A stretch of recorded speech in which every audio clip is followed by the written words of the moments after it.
মালদ্বীপের সন্ধ্যাটা অদ্ভুত লাগে। এই যে আমাদের রিসোর্টে আস্তে আস্তে সন্ধ্যা হতে শুরু করেছে। তো মালদ্বীপের রিসোর্টগুলো হয় পুরো সমুদ্রের মাঝখানে, কোনো রকম কানেকশন থাকে না মানে স্থলভাগের সাথে। পুরো সমুদ্রের মাঝখানে ছোট্ট একটা দ্বীপ, যে দ্বীপে আমরা 400 জন মানুষ থাকি।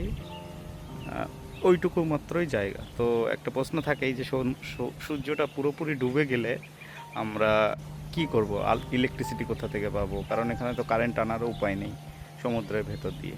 তো তার জন্য আমাদের সলিউশন আছে, আমাদের এই যে পেট্রোল এবং ডিজেল। পেট্রোল ডিজেল এখান থেকে দুটো তিনটে মেশিন চলে ওখানে আমাদের, যেখানে এগুলো পেট্রোল ট্যাঙ্ক।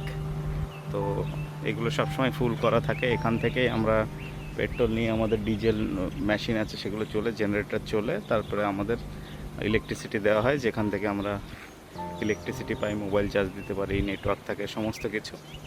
আর আমাদের সত্যি কথা বলতে কোনোদিন আমাদের ইলেকট্রিসিটি যায়নি এখনও পর্যন্ত। হ্যাঁ, ইলেকট্রিসিটি যাওয়ার একটাই সম্ভাবনা, যদি এই ফুয়েল ট্যাঙ্কের যদি ফুয়েল শেষ হয়ে যায়। ওই যে আমাদের ফুয়েল মেজারমেন্ট কাটা আছে ওখানে, ঠিক আছে, এই কাটাগুলো দেখায় যে কত লিটার তেল আছে এতে, কত বাকি আছে। তো এটা সবসময় ফুল করে রাখা হয়। আর এটা আমাদের রিসর্ট তখনই অন্ধকার হবে যখন এতে তেল শেষ হয়ে যাবে, আর কিছু না।